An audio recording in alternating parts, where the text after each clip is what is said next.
يا أيها الذين آمنوا أوفوا بالعقود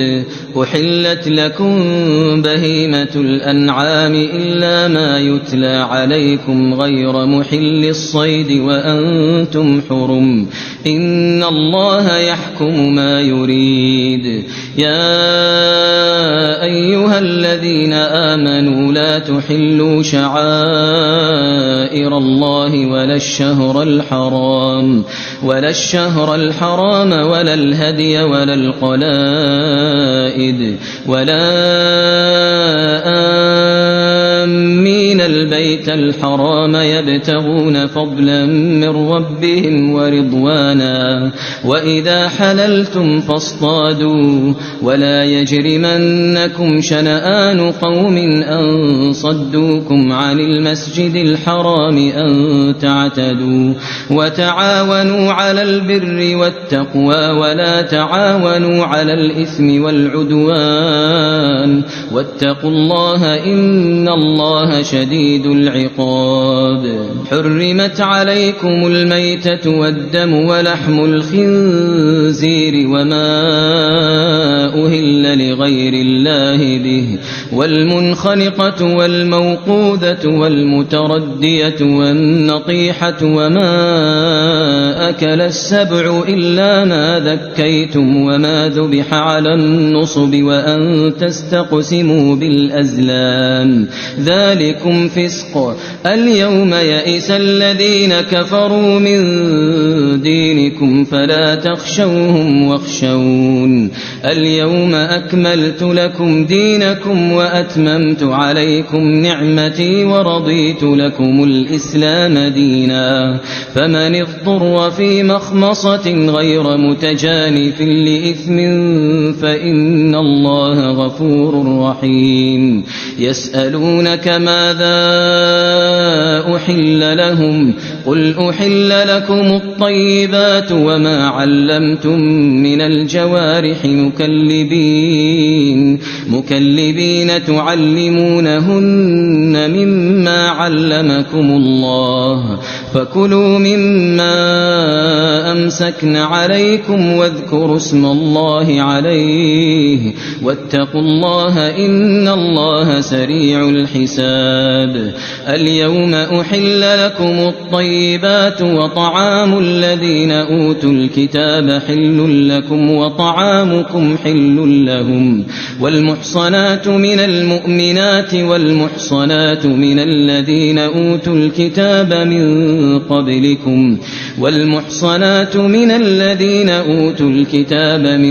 قبلكم إذا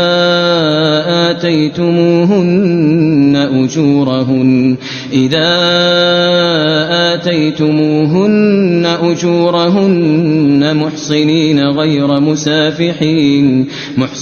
غير مسافحين ولا متخذي أخدان ومن يكفر بالإيمان فقد حبط عمله وهو في الآخرة من الخاسرين. يا أيها الذين آمنوا إذا قمتم إلى الصلاة فاغسلوا وجوهكم وأيديكم إلى المرافق وامسحوا برؤوسكم وأرجلكم إلى الكعبين وإن كنتم جنبا فاطهروا وإن كنتم مرضى أو على سفر أو جاء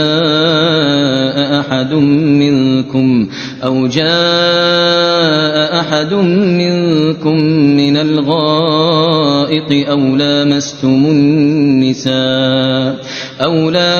النساء فلم تجدوا ماء فتيمموا صعيدا طيبا فامسحوا بوجوهكم وأيديكم منه ما يريد الله ليجعل عليكم من حرج ولكن يريد ليطهركم وليتم نعمته عليكم لعلكم تشكرون. واذكروا نعمة الله عليكم وميثاقه الذي واثقكم به إذ قلتم سمعنا وأطعنا واتقوا الله إن الله عليم بذات الصدور. يا أيها الذين آمنوا كونوا قوامين لله شهداء بالقسط ولا يجرمنكم شنآن قوم على ألا تعدلوا اعدلوا هو أقرب للتقوى واتقوا الله إن الله خبير بما تعملون. وعد الله الذين آمنوا وعملوا الصالحات لهم مغفرة وأجر عظيم والذين كفروا وكذبوا بآياتنا أولئك أصحاب الجحيم. يا أيها الذين آمنوا اذكروا نعمة الله عليكم إذ هم قوم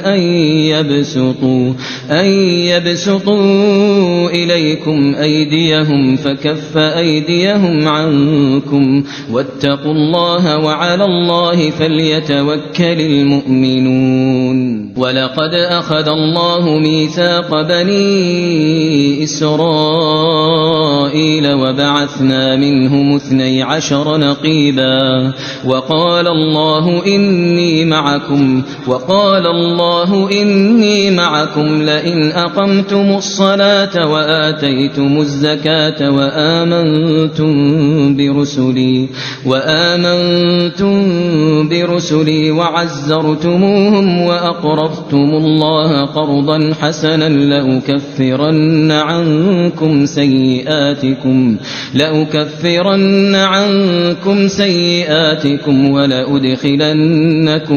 ولأدخلنكم جنات تجري من تحتها الأنهار فمن كفر بعد ذلك منكم فقد ضل سواء السبيل. فبما نقضهم ميثاقهم لعناهم وجعلنا قلوبهم قاسية يحرفون الكلم عن مواضعه ونسوا حظا مما ذكروا به ولا تزال تطلع على خائنة منهم إلا قليلا منهم فاعف عنهم واصفح إن الله يحب المحسنين. ومن الذين قالوا إنا نصارى أخذنا ميثاقهم فنسوا حظا مما ذكروا به فأغرينا بينهم العداوة والبغضاء إلى يوم القيامة وسوف ينبئهم الله بما كانوا يصنعون. يا أهل الكتاب قد جاءكم رسولنا يبين لكم كثيرا مما كنتم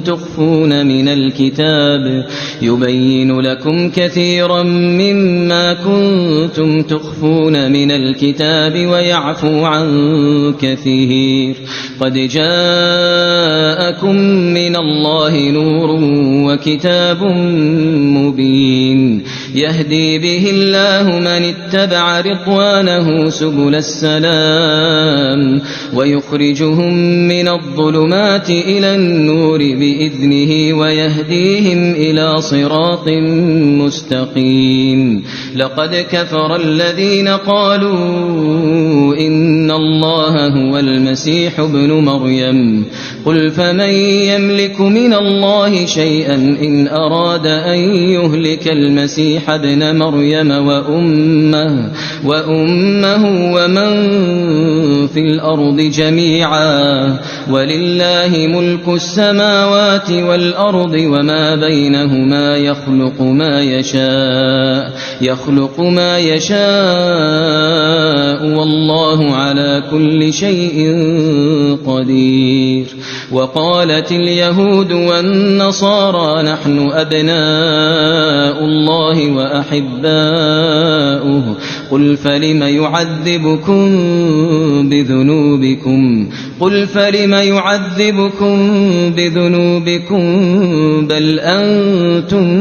بشر ممن خلق يغفر لمن يشاء ويعذب من يشاء ولله ملك السماوات والأرض وما بينهما وإليه المصير يا أهل الكتاب قد جاءكم رسولنا يبين لكم على فترة من الرسل أن تقولوا ما جاءنا من بشير ولا نذير فقد جاءكم بشير ونذير والله على كل شيء قدير وإذ قال موسى لقومه يا قوم اذكروا نعمة الله عليكم إذ جعل فيكم أنبياء وجعلكم ملوكا وآتاكم ما لم يؤت أحدا من العالمين يا قوم ادخلوا الأرض المقدسة التي كتب الله لكم ولا ترتدوا على أدباركم فتنقلبوا خاسرين قالوا يا موسى إن فيها قوما جبارين وإنا لن ندخلها حتى يخرجوا منها فإن يخرجوا منها فإنا داخلون قال رجلان من الذين يخافون أنعم الله عليهم ادخلوا عليهم الباب فإذا دخلتموه فإنكم غالبون وعلى الله فتوكلوا إن كنتم مؤمنين قالوا يا موسى إنا لن ندخلها أبدا ما داموا فيها فاذهب أنت وربك فقاتلا إنا هاهنا قاعدون قال رب إني لا أملك إلا نفسي وأخي فافرق بيننا وبين القوم الفاسقين قال فإنها محرمة عليهم 40 سنة يتيهون في الأرض فلا تأس على القوم الفاسقين واتل عليهم نبأ ابني آدم بالحق إذ قربا قربانا فتقبل من أحدهما ولم يتقبل من الآخر قال لأقتلنك قال إنما يتقبل الله من المتقين لئن بسطت إلي يدك لتقتلني ما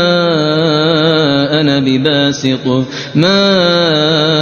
بباسط يدي إليك لأقتلك إني أخاف الله رب العالمين إني أريد أن تبوء بإثمي وإثمك فتكون من أصحاب النار وذلك جزاء الظالمين إني أريد أن تبوء بإثمي وإثمك فتكون من أصحاب النار وذلك جزاء الظالمين فطوعت له نفسه قتل أخيه فقتله فأصبح من الخاسرين فبعث الله غرابا يبحث في الأرض ليريه كيف يواري سوءة أخيه قال يا ويلتى أعجزت أن أكون مثل هذا الغراب فأواري سوءة أخي فأصبح من النادمين من أجل ذلك كتبنا على بني إسرائيل أنه من قتل نفسا بغير نفس أو فساد في الأرض فكأنما قتل الناس جميعا ومن أحياها فكأنما أحيا الناس جميعا ولقد جاءتهم رسلنا بالبينات ثم إن كثيرا منهم بعد ذلك في الأرض لمسرفون إنما جزاء الذين يحاربون الله ورسوله ويسعون في الأرض فسادا أن يقتلوا أو يصلبوا أو تقطع أيديهم وأرجلهم من خلاف أو ينفوا من الأرض ذلك لهم خزي في الدنيا ولهم في الآخرة عذاب عظيم إلا الذين تابوا من قبل أن تقدروا عليهم فاعلموا أن الله غفور رحيم يا أيها الذين آمنوا اتقوا الله وابتغوا إليه الوسيلة وجاهدوا في سبيله لعلكم تفلحون إن الذين كفروا لو أن لهم ما في الأرض جميعا ومثله معه ليفتدوا به من عذاب يوم القيامة ما تقبل منهم ولهم عذاب أليم يريدون أن يخرجوا من النار وما هم بخارجين منها ولهم عذاب مقيم والسارق والسارقة فاقطعوا أيديهما جزاء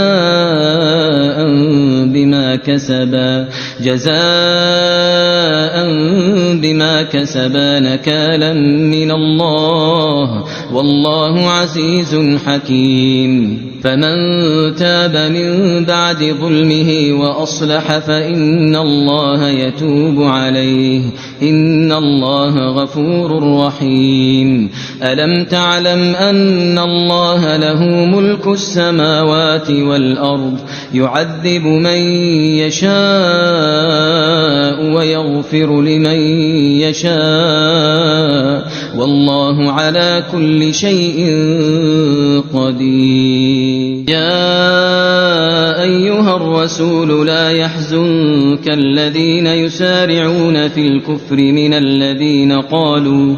الذين قالوا آمنا بأفواههم ولم تؤمن قلوبهم ومن الذين هادوا سماعون للكذب سماعون لقوم آخرين لم يأتوك يحرفون الكلم من بعد مواضعه يقولون إن أوتيتم هذا فخذوه وإن لم تؤتوه فاحذروا ومن يرد الله فتنته فلن تملك له من الله شيئا أولئك الذين لم يرد الله أن يطهر قلوبهم لهم في الدنيا خزي ولهم في الآخرة عذاب عظيم سماعون للكذب أكالون للسحت فإن جاءوك فاحكم بينهم أو أعرض عنهم وإن تعرض عنهم فلن يضروك شيئا وإن حكمت فاحكم بينهم بالقسط إن الله يحب المقسطين وكيف يحكمونك وعندهم التوراة فيها حكم الله ثم يتولون من بعد ذلك وما أولئك بالمؤمنين إنا أنزلنا التوراة فيها هدى ونور يحكم بها النبيون الذين أسلموا للذين هادوا والربانيون والأحبار بما استحفظوا من كتاب الله وكانوا عليه شهداء فلا تخشوا الناس واخشوني ولا تشتروا بآياتي ثمنا قليلا ومن لم يحكم بما أنزل الله فأولئك هم الكافرون وكتبنا عليهم فيها أن النفس بالنفس والعين بالعين والأنف بالأنف والأذن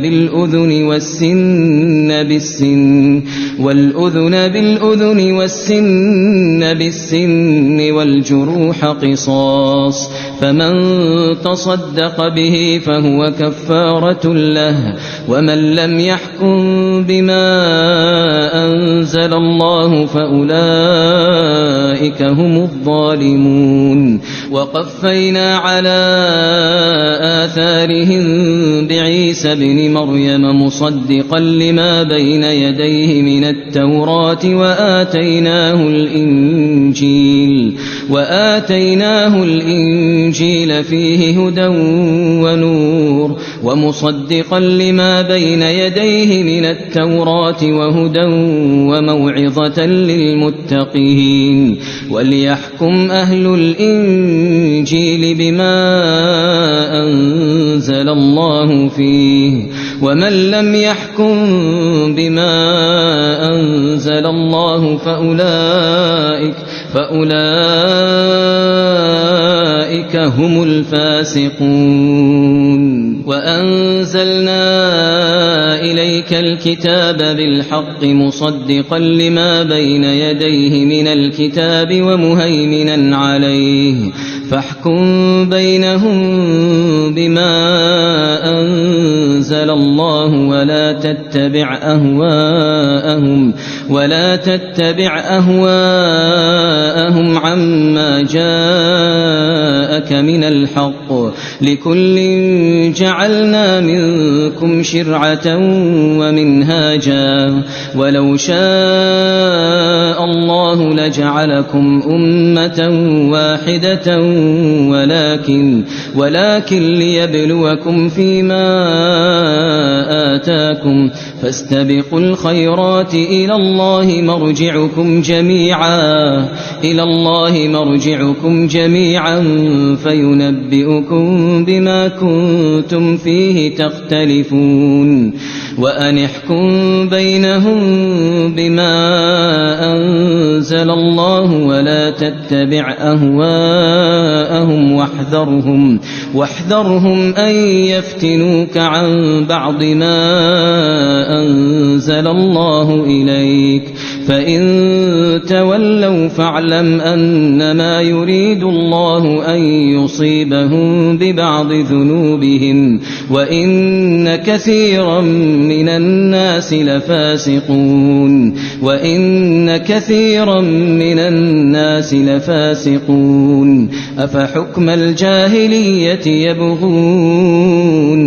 أفحكم الجاهلية يبغون ومن أحسن من الله حكما لقوم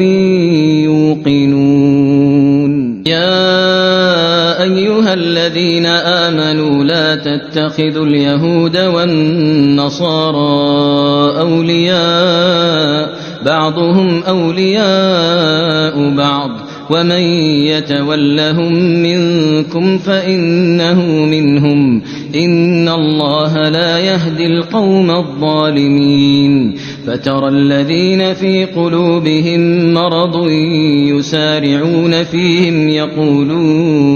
يقولون نخشى أن تصيبنا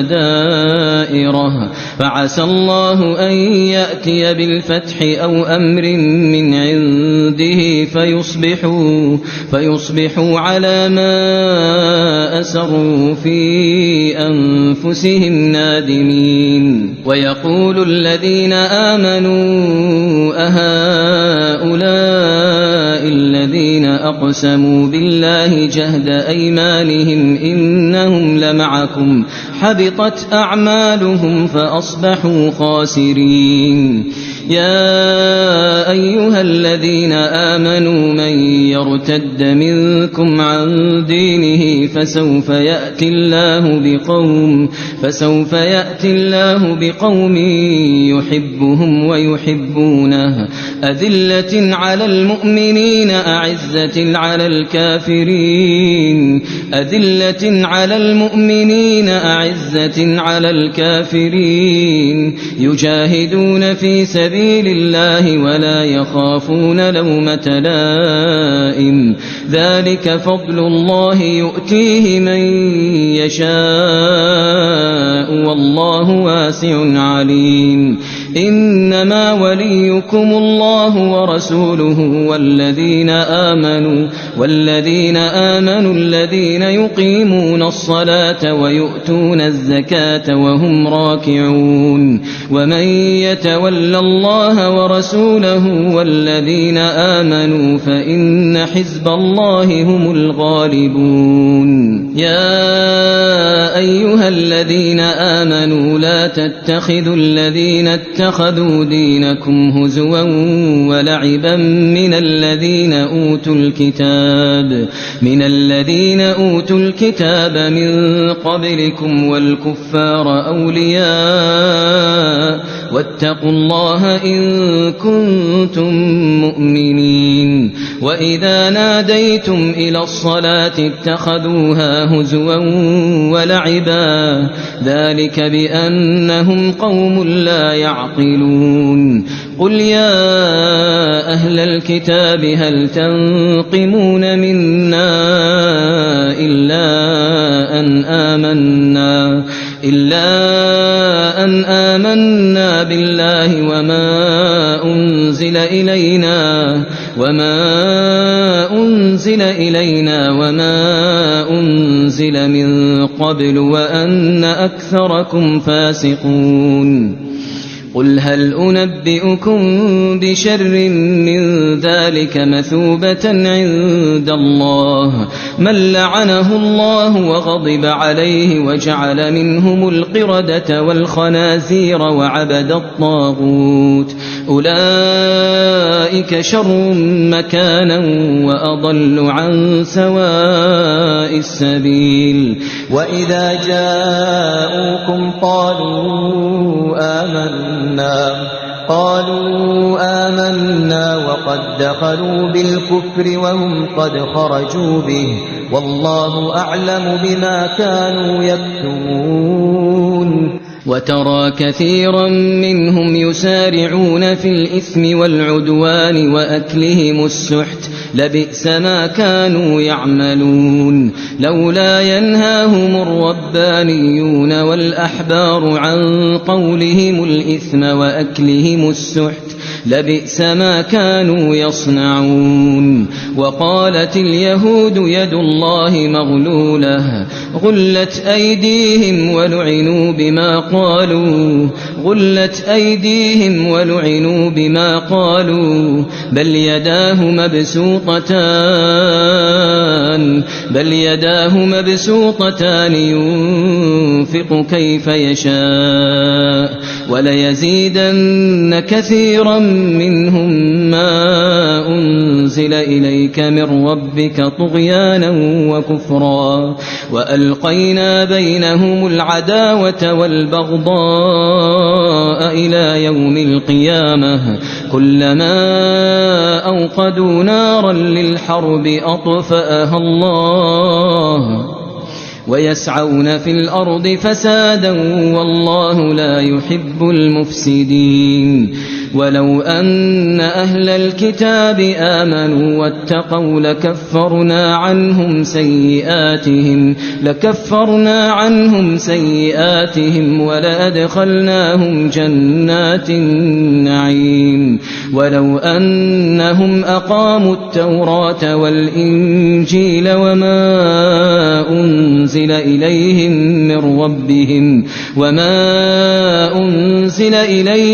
من ربهم لأكلوا من فوقهم ومن تحت أرجلهم منهم أمة مقتصدة وكثير منهم ساء ما يعملون يا أيها الرسول بلغ ما أنزل إليك من ربك وإن لم تفعل فما بلغت رسالته والله يعصمك من الناس إن الله لا يهدي القوم الكافرين قل يا أهل الكتاب لستم على شيء حتى تقيموا التوراة والإنجيل وما أنزل إليكم من ربكم وليزيدن كثيرا منهم ما أنزل إليك من ربك طغيانا وكفرا فلا تأس على القوم الكافرين إن الذين آمنوا والذين هادوا والصابئون والنصارى من آمن بالله واليوم الآخر وعمل صالحا فلا خوف عليهم ولا هم يحزنون لقد أخذنا ميثاق بني إسرائيل وأرسلنا إليهم رسلا كلما جاءهم رسول بما لا تهوى أنفسهم فريقا كذبوا وفريقا يقتلون وحسبوا ألا تكون فتنة فعموا وصموا ثم عموا وصموا كثير منهم والله بصير بما يعملون لقد كفر الذين قالوا إن الله هو المسيح ابن مريم وقال المسيح يا بني إسرائيل اعبدوا الله ربي وربكم إنه من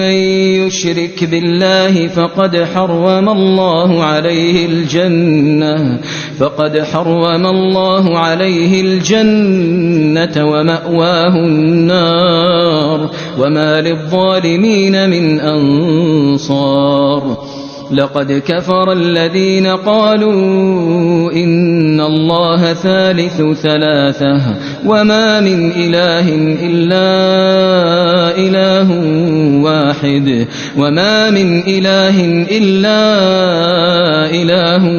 واحد وإن لم ينتهوا عما يقولون ليمسن الذين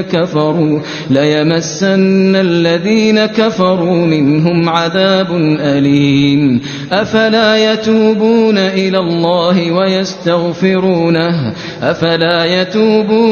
الله ويستغفرونه والله غفور رحيم أفلا يتوبون إلى الله ويستغفرونه والله غفور رحيم ما المسيح ابن مريم إلا رسول قد خلت من قبله الرسل وأمه صديقة كانا يأكلان الطعام انظر كيف نبين لهم الآيات انظر كيف نبين لهم الآيات ثم انظر أنى يؤفكون قل أتعبدون من دون الله ما لا يملك لكم ضرا ولا نفعا قل أتعبدون من دون الله ما لا يملك لكم ضرا ولا نفعا والله هو السميع العليم قل يا أهل الكتاب لا تغلوا في دينكم غير الحق ولا تتبعوا أهواء قوم قد ضلوا من قبل وأضلوا كثيرا وضلوا عن سواء السبيل لعن الذين كفروا من بني إسرائيل على لسان داود وعيسى بن مريم ذلك بما عصوا وكانوا يعتدون كانوا لا يتناهون عن منكر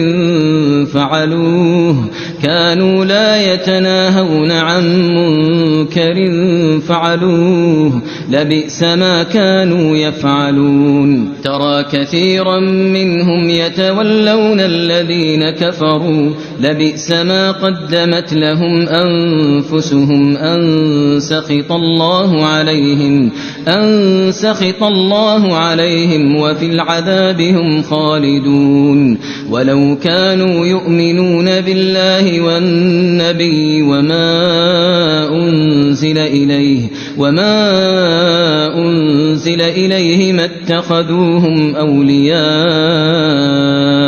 ما اتخذوهم أولياء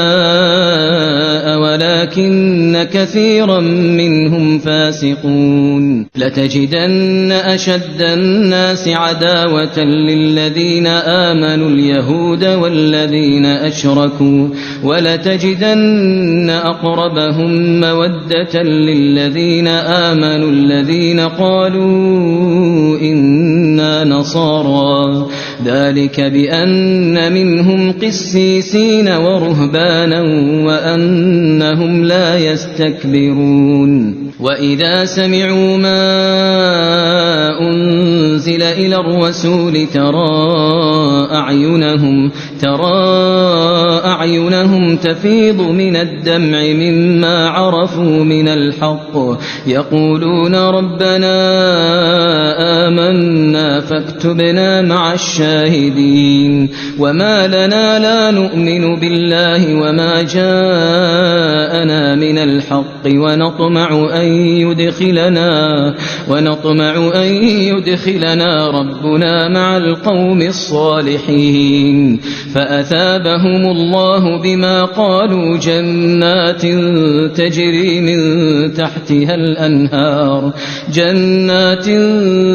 تجري من تحتها الأنهار خالدين فيها وذلك جزاء المحسنين والذين كفروا وكذبوا بآياتنا أولئك أصحاب الجحيم يا أيها الذين آمنوا لا تحرموا طيبات ما أحل الله لكم ولا تعتدوا إن الله لا يحب المعتدين وكلوا مما رزقكم الله حلالا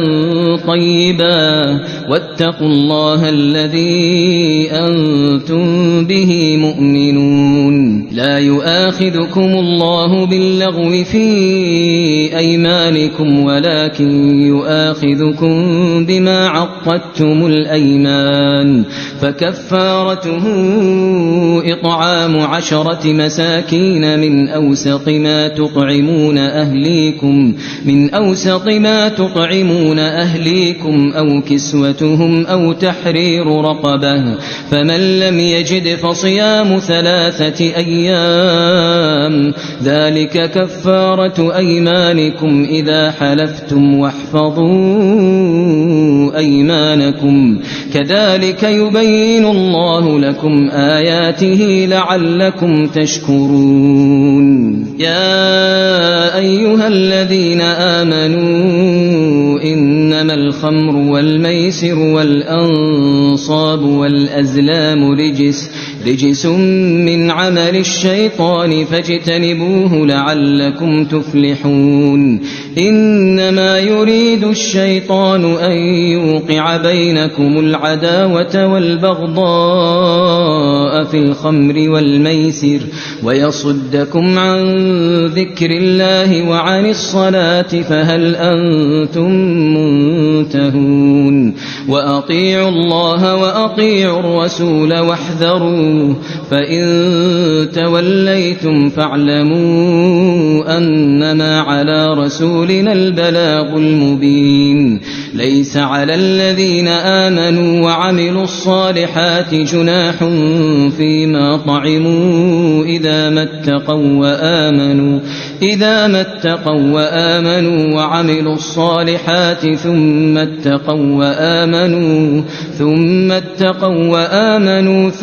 اتقوا وأحسنوا والله يحب المحسنين يا أيها الذين آمنوا ليبلونكم الله بشيء من الصيد تناله أيديكم ورماحكم ليعلم الله من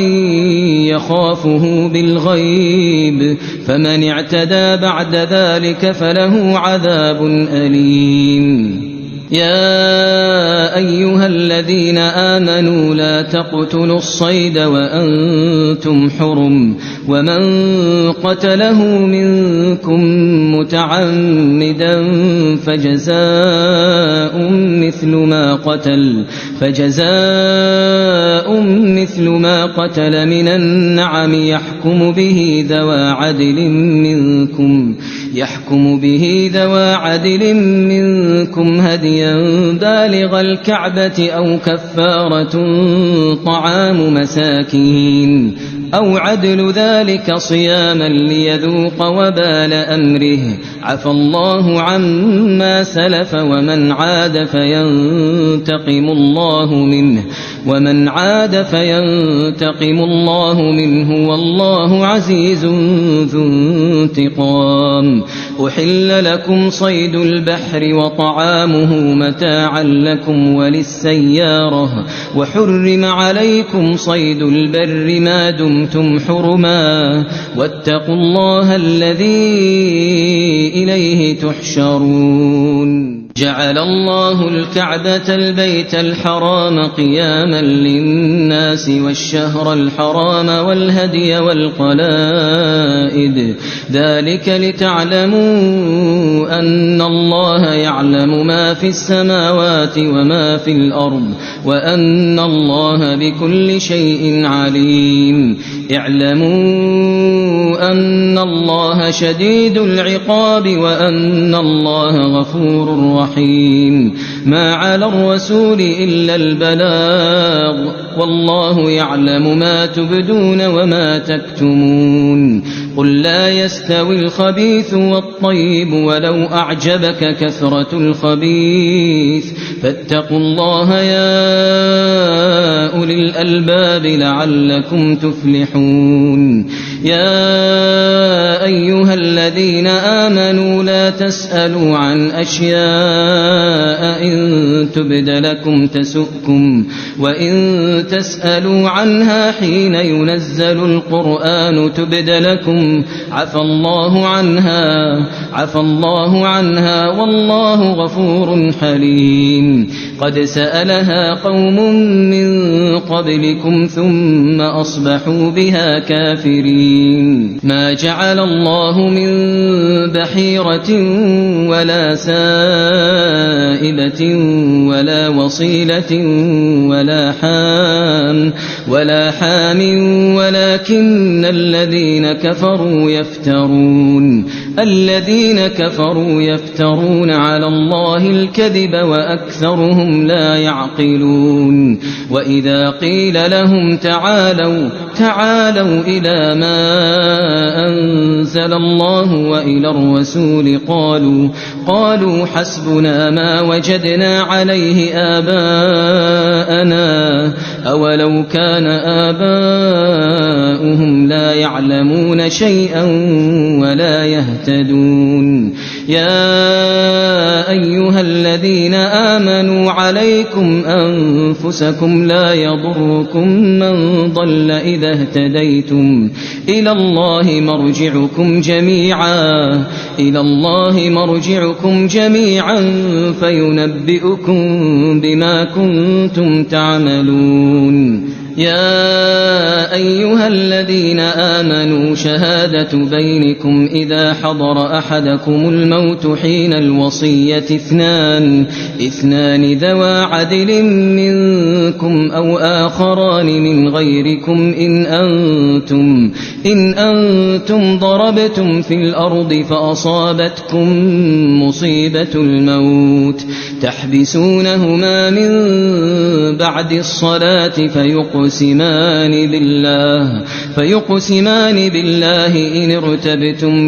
فيقسمان بالله إن ارتبتم لا نشتري به ثمنا ولو كان ذا قربى ولا نكتم شهادة الله إنا إذا لمن الآثمين فإن عثر على أنهما استحقا إثما فآخران يقومان مقامهما من الذين استحق عليهم الأوليان فيقسمان بالله لشهادتنا أحق من شهادتهما وما اعتدينا إنا إذا لمن الظالمين ذلك أدنى أن يأتوا بالشهادة على وجهها أو يخافوا أن ترد أيمان بعد أيمانهم واتقوا الله واسمعوا والله لا يهدي القوم الفاسقين يوم يجمع الله الرسل فيقول ماذا أجبتم قالوا لا علم لنا إنك أنت علام الغيوب إذ قال الله يا عيسى ابن مريم اذكر نعمتي عليك وعلى والدتك إذ أيدتك بروح القدس تكلم الناس في المهد وكهلا وإذ علمتك الكتاب والحكمة والتوراة والإنجيل وإذ تخلق من الطين كهيئة الطير بإذني فتنفخ فيها فتكون طيرا بإذني وتبرئ الأكمه والأبرص بإذني وإذ تخرج الموتى بإذني وإذ كففت بني إسرائيل عنك إذ جئتهم بالبينات فقال الذين كفروا منهم إن هذا إلا سحر مبين وإذ أوحيت إلى الحواريين أن آمنوا بي وبرسولي قالوا آمنا واشهد بأننا مسلمون إذ قال الحواريون يا عيسى ابن مريم هل يستطيع ربك أن ينزل علينا مائدة من السماء قال اتقوا الله إن كنتم مؤمنين قالوا نريد أن نأكل منها وتطمئن قلوبنا ونعلم أن قد صدقتنا ونكون عليها من الشاهدين. قال عيسى ابن مريم اللهم ربنا أنزل علينا مائدة من السماء تكون لنا عيدا لأولنا وآخرنا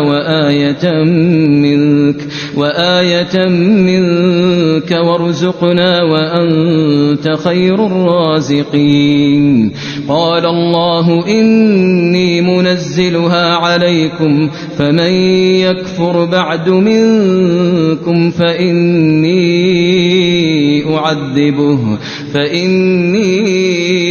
أعذبه عذابا لا أعذبه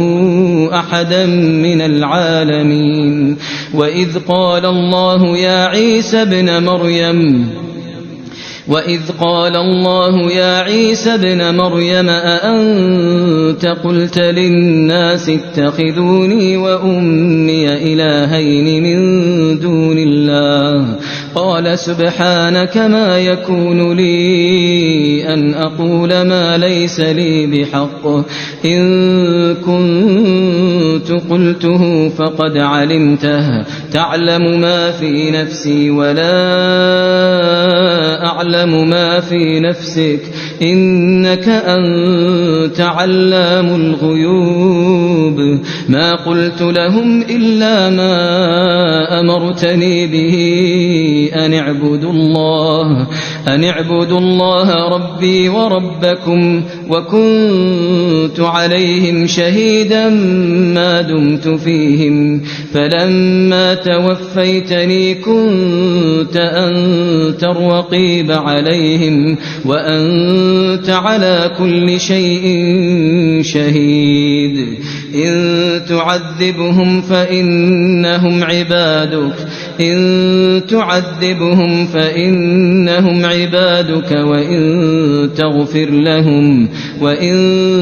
تغفر لهم فإنك أنت العزيز الحكيم. قال الله هذا يوم ينفع الصادقين صدقهم لهم جنات تجري من تحتها الأنهار خالدين فيها أبدا رضي الله عنهم ورضوا عنه ذلك